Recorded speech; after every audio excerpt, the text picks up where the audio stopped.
And welcome in, ladies and gentlemen, anyone else who may be watching, Manitoba hockey fans, into this Manitoba hockey podcast for, supposed to say episode number 4.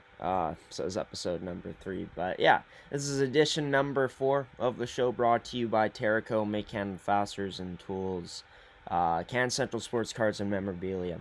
As well as goaltenders, we got a lot to talk about in this episode. A lot of scores to report, as well as looking at different schedules from across all these great leagues in the province of Manitoba. We only got one guest join the show today, and that's Cody Wall, my good buddy over from the Winkler Flyers. Well, doesn't play on the Winkler Flyers, but a part of their team in a way, as he is the official home announcer through Flow Hockey with them. I had a chance to ask him about, the Winkler Flyers, their start to the season, coming into this year as defending champions. They're on back-to-back wins coming off of that, heading into their next matchups. We also talk about the Selkirk Steelers, and how, they've been starting off the season very strong at 8-0, only undefeated team left in the league right now, and also talking about a team that Cody thinks could potentially,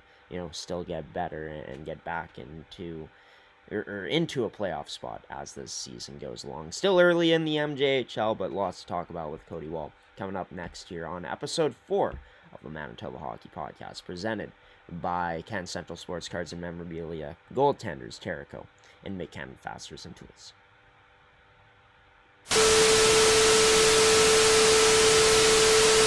Cody Wall joining this edition of the Manitoba Hockey Podcast on G Show Productions.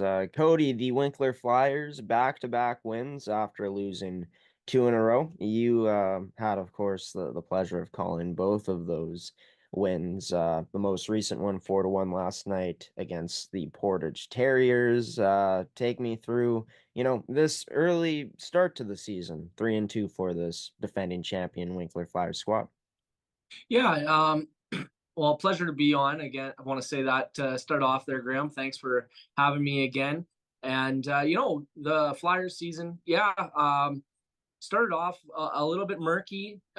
Picked up the first win of the year against the rival Steinbach Pistons, and then lost the following 2 games back to back.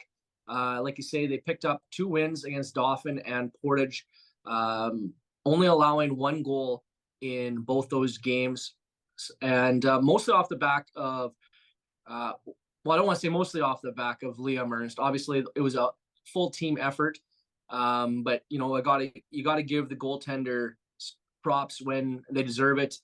Ernst picking up a shutout the other night against the Dauphin Kings, a 39 save shutout, and then last night against the Portage Terriers, as they kind of pushed late to try and even up the game. Ernst saw his fair share of rubber and was able to turn aside 26 of 27 shots. It's early on in the season. It felt like there was a bit of a feeling out process, especially with a bunch of the turnover the Flyers sustained up front. Back end has looked real good. Taking a look coming into yesterday's game, they were kind of had a even goal differential, 11 for 11 against. Definitely only allowing 1 goal last night, while putting up 4 helps them increase that goal differential. But as the season has gone on, it seems like the players have started forming a bit of chemistry, and you can see that with a bunch of the teams in the MJHL.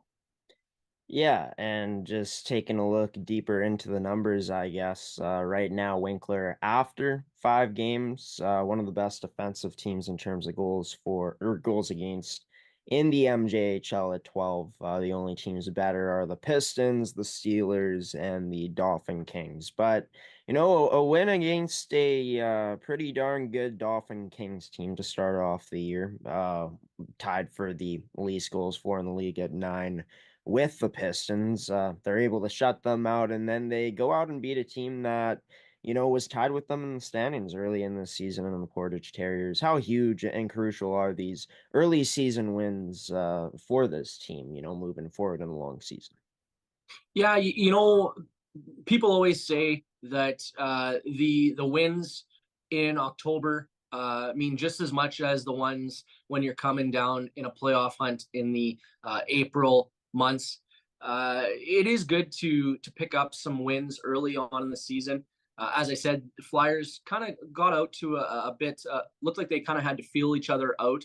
And, from what I've seen up on the broadcast booth, the team is starting to gel and come together a bit more. And I like what I'm seeing from the overall group.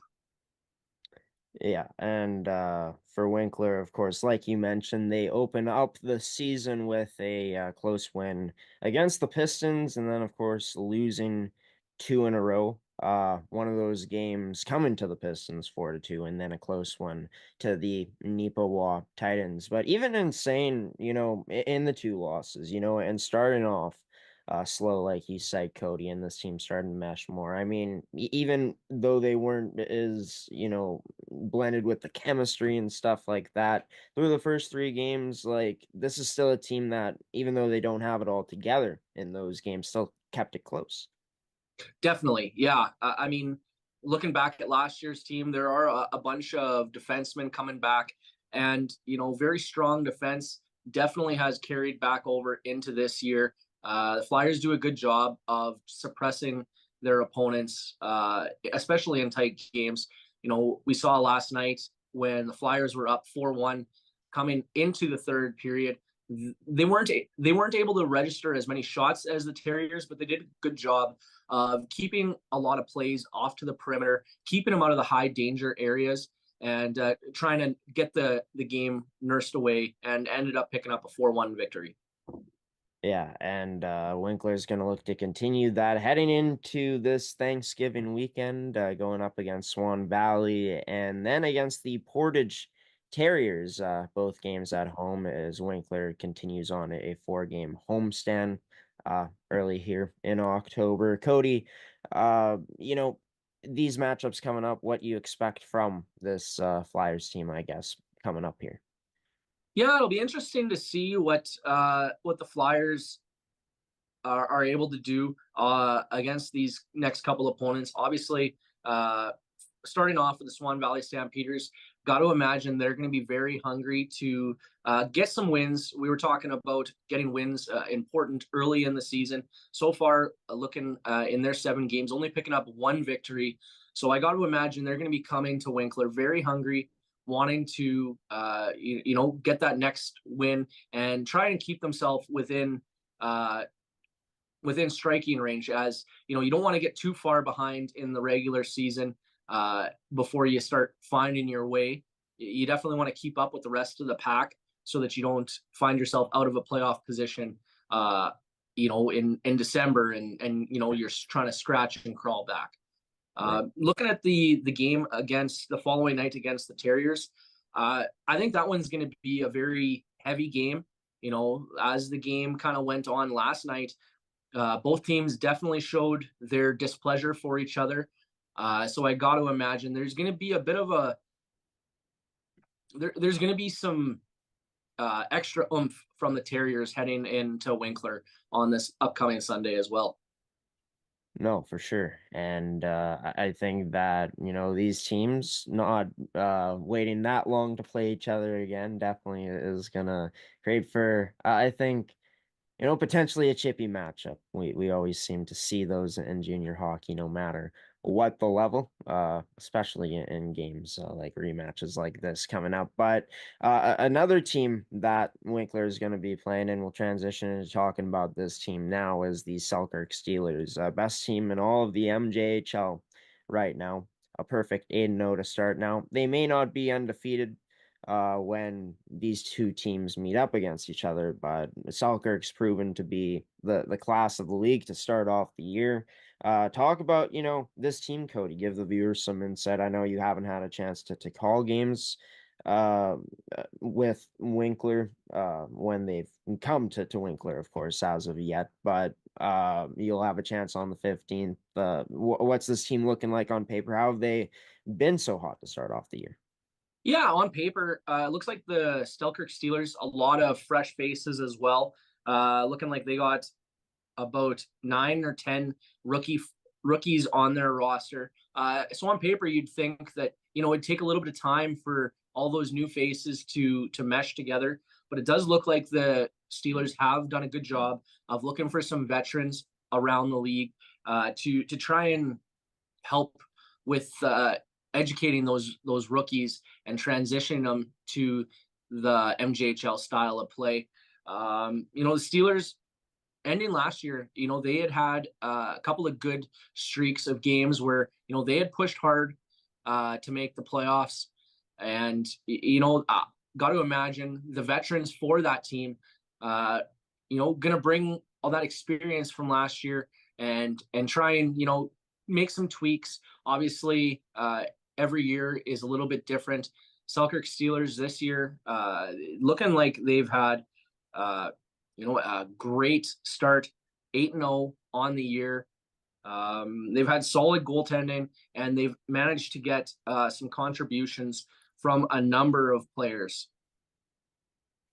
Yeah, and I mean, like you mentioned, a team that, has the vets, has solid goaltending to start things off, a high power team as well, 36 goals for the next best team in that category, the Niverville Nighthawks at 27. So a bit of a gap there. But given that they have all these tools and they're off to this quick start, do you see this as a team that can sustain their success? I know I'm kind of putting you on the spot there, but do you think they have the pieces to do so, like you've kind of pointed out? Yeah, you know what? I do think that they're going to have a solid season for themselves, especially when you have a great start like they have.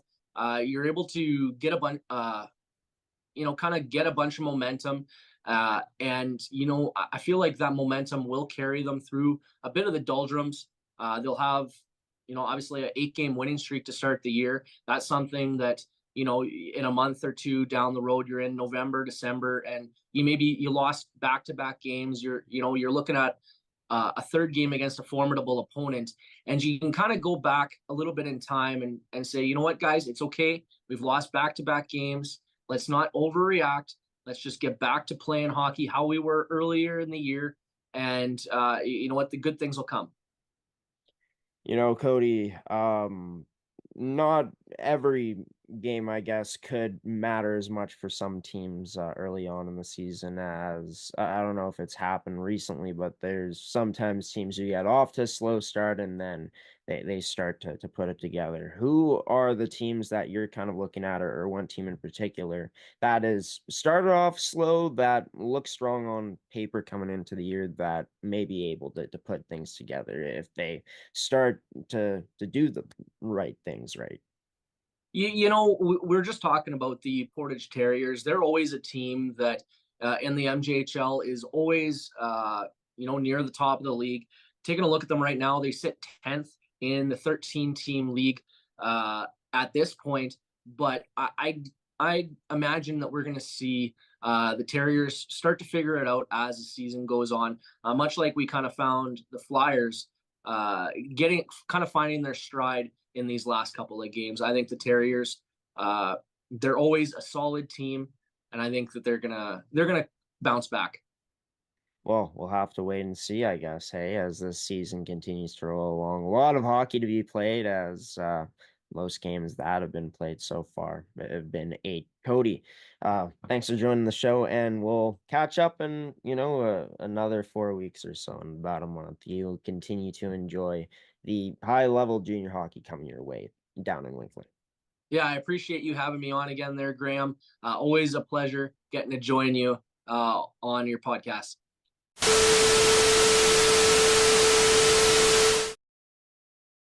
And Cody Wall joining this edition of the Manitoba Hockey Podcast, Ep.4, brought to you by Make Canada Fasteners and Tools, Terrico, Goaltenders, and as well as Can Central Sports Cards and Memorabilia, Winnipeg's premier sports cards and memorabilia store, located on 995 Milt Stiegel Drive. Be sure to check out their only location here in the city. Only location in general, and yeah, also be sure to check out their website at cancentralsportscards.com for more information on the products they sell, which they sell plenty of high-end collector's items for sports fans, and a bunch of trading card games they got there as well, which is great place. Be sure to check it out. Cody Wall, voice of the Winkler Flyers, joining this edition of the show. And as for the Manitoba Junior Hockey League, October has started off with a lot of games. Played many so far here in this month, but in terms of the notable scores, the Steinbach Pistons, a shutout victory, a bunch of shutouts early in October here, as you can see through the first 4 games, 3 out of 4 shutouts, and of course a close win by Selkirk on October 1st. But then Selkirk follows it up with a 3-2 victory against the Winnipeg Freeze, and then a big 7-0 victory over the Verdun Oil Capitals. Winkler, after dropping 2 in a row, ended up winning 2 in a row to start off the month of October. 2-0 shutout victory against Dauphin, as well as a 4-1 win over Portage on home ice. As for the rest of the schedule for this week leading into Thanksgiving weekend, there's going to be plenty of MJHL hockey on tap. Be sure to check it all out on Flow Hockey.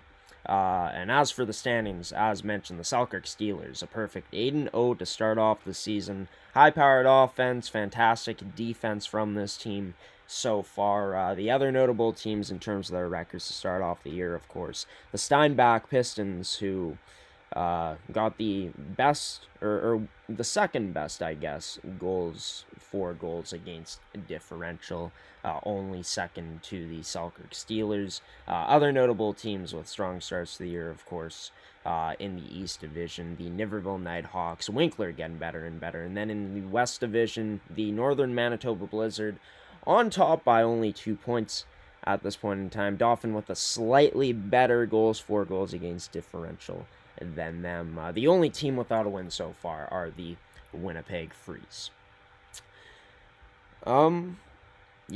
As for another league that has gotten its regular season going long ago at this point, but they weren't reporting the scores near the start of the year. Well, they've started doing that now. That's the Manitoba U18 AAA Hockey League. As we take a look at the scores to start off October, it was a busy Wednesday in the league with 4 teams in action in the 13-team U18 AAA Hockey League. As for Saturday, it was jam-packed as well, with 5 games on the schedule there, and then 4 games to end things off.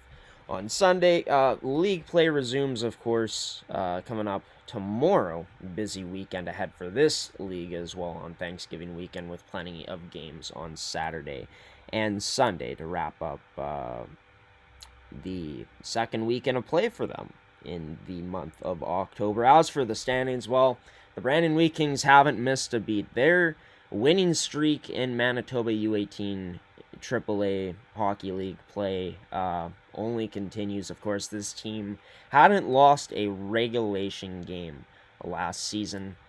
They start off a perfect 4-0 along with the Parkland Rangers.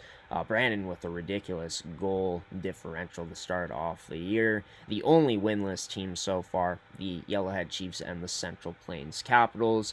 And pretty close within that middle right there, as we can see a lot of teams tied at 4 points at this point in the early stages of the Manitoba U18 AAA Hockey League season. As for other leagues that are starting in the province of Manitoba here, well, some high school leagues are going to be starting up soon. Starting off with taking you through the games division by division in the Winnipeg High School Hockey League. The top division sees the J.H. Bruns Broncos taking on the Oak Park Raiders at Iroquois Arena on this week coming up. I'm just trying to think.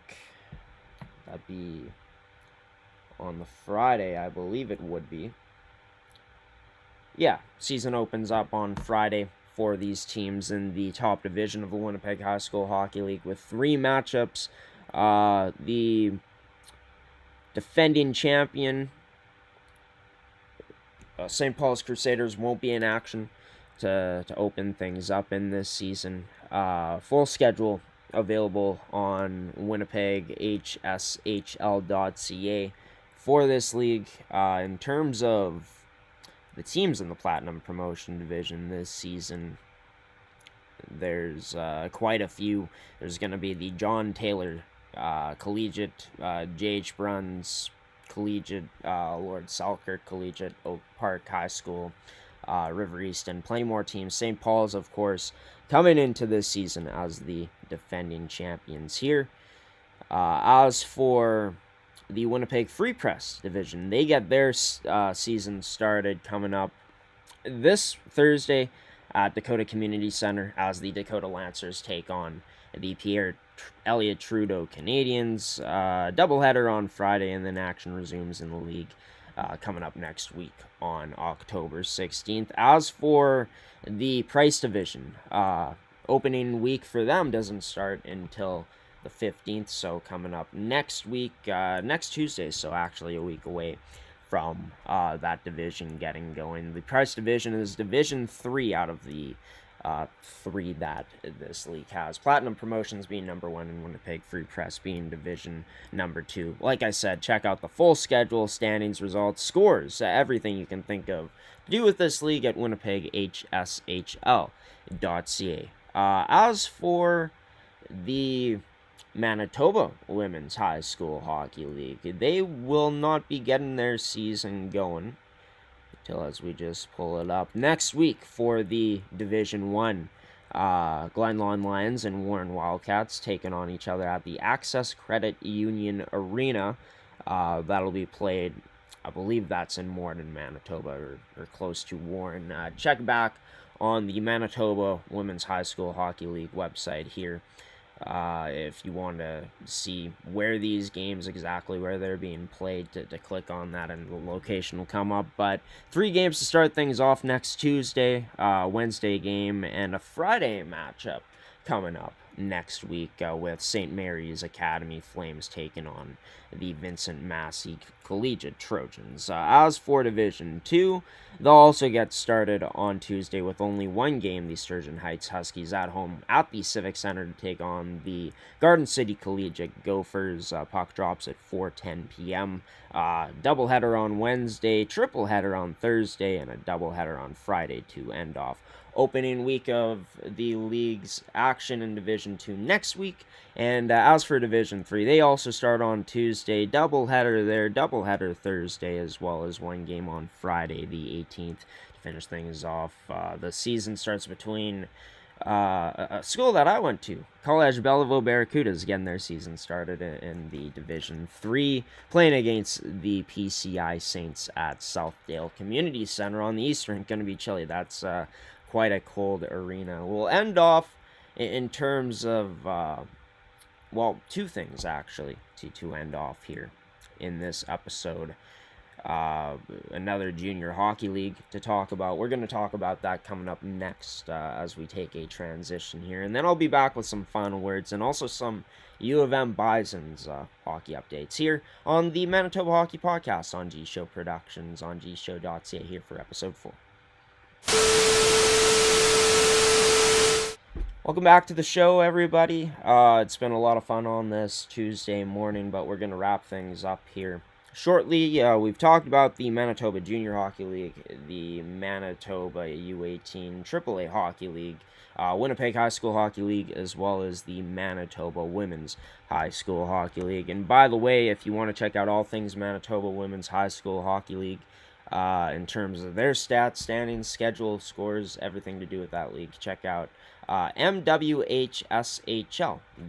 They used to be the Winnipeg Women's High School Hockey League, but changing it to Manitoba in the past few years. As for, what else we got to talk about? Well, it's the start of the Hanover Toshe Junior Hockey League this Thanksgiving weekend. All teams in the league seemingly look to be in action. Well, not all of them as it looks like, but quite a few of these teams. As we take a look at opening day, it will be the Red Wings taking on the Swarm this Friday night.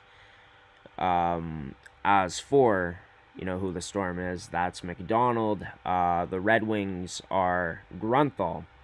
Into Saturday, there's going to be a triple header as the Niverville Clippers will be taking on the Aces, which are the St. Anne Aces. The Huskies will be taking on the Mitchell Mustangs. As for the Huskies, they reside from... Just trying to find their team here.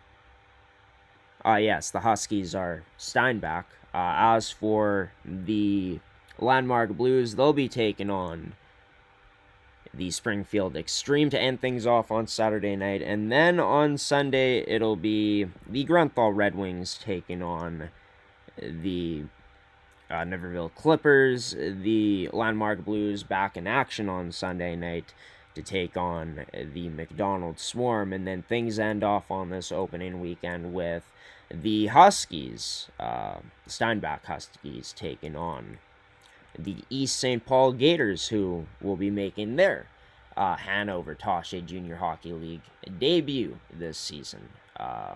Playing in their first game of the 2024-2025 season. That is to start off their campaign a bit later than the rest of the teams on this opening weekend. And ending off with some U of M news for the University of Manitoba Hockey Bison's men's and women's programs. Score, I'm not sure if they played that game against the Manitoba Moose, but it hasn't been reported. They ended off their preseason for now, playing against, of course, the Manitoba Moose again coming up tonight. Most likely is when this game will be played, if it does, since it is scheduled on Tuesday, October 8th. But they lost 4-2 to the St. Thomas Tommies, and then 7-2 to the Minnesota Duluth Bulldogs. Pretty sure that their regular season play gets going this Friday against the Alberta Golden Bears. But stay tuned on their website and here on the Manitoba Hockey Podcast, but visit gobisons.ca to check out their results, their schedule, and everything to do with this team. As for the women's program, they get their regular season going against the Alberta Pandas. Back-to-back games played at Wayne Fleming Arena near the University of Manitoba. Coming up this Thanksgiving weekend, only 6 games of regular season on the schedule for this U of M women's Bisons team this season. They'll be hitting the road into Regina next week to take on the Cougars in a back-to-back, and then back at home against the McEwen Griffins on Friday and Saturday, October 25th and 26th. Like I said, check out gobisons.ca to stay up to date with all things U of M Bisons hockey and their teams in general, and stay up to date here on the Manitoba Hockey Podcast all season long, as we'll have updates of these teams, both the men's and the women's program. But yeah, that'll do it for this episode. Thank you for tuning into this one. If you're new here and you enjoy content like this, we'll be giving score reports, updating you on the schedule from all of these leagues and more as this season gets going. All the seasons in the amateur Manitoba hockey scene here in 2024-2025. Thank you to Cody Wall for coming on and being the guest in this week's episode for episode 4. Thank you to you, the viewer, for tuning into this one. And thank you to our sponsors in Terrico, Make Cannon Fasteners and Tools, Can Central Sports Cards and Memorabilia, and Goaltenders for sponsoring another edition of this podcast here. As for us, a lot of content coming up on the Week 5 schedule. We come back tomorrow at 8 a.m., even earlier than this one, to deliver Episode 5, Season 2 of the Buffaloes podcast. Going to be a jam-packed list of players and guests joining that one. We'll be releasing that on our social media pages, as well as on our website coming up this sometime today. As well as we got the Manitoba Major Junior Hockey League podcast before our MMJHL Game Day broadcast at 7:30 on that Thursday. That podcast for Episode 5, Season 2 goes at 6:15. And then, of course, ending things off for our podcast schedule this week with a 1 p.m. slot of the Manitoba Female Hockey League podcast. Episode 5, Season 2, all brought to you by Can Central Sports Cards, Make Cannon Fasteners and Tools, Terrico, and Goaltenders. Should be an eventful week And hope you are along for the ride, ladies and gentlemen, and whoever may be watching. Whoever else may be watching, as I should say. If you are new here and enjoyed this content today, be sure to subscribe and turn on notifications as we release episodes like this on Tuesdays. In the morning time, every Tuesday is the goal. Be sure to check back next week as we'll have more great guests on the show. I'm going to try to land a big guest for next week's episode here in the Manitoba hockey scene. So stay tuned for that on our social media as well as on our website at gshow.ca. But yeah, that's all for today, folks. Until next week on Tuesday, stay ready for more Manitoba hockey podcast content coming your way. But until episode 5, I've been your host, Graham the G Show Forsyth, giving you the salute, peacing out, and waving so long on this Tuesday morning. Happy Thanksgiving, everybody. I know it's early, but thought I'd wish you that. And have a safe and wonderful holiday if you do celebrate it. And yeah, until next Tuesday, take care.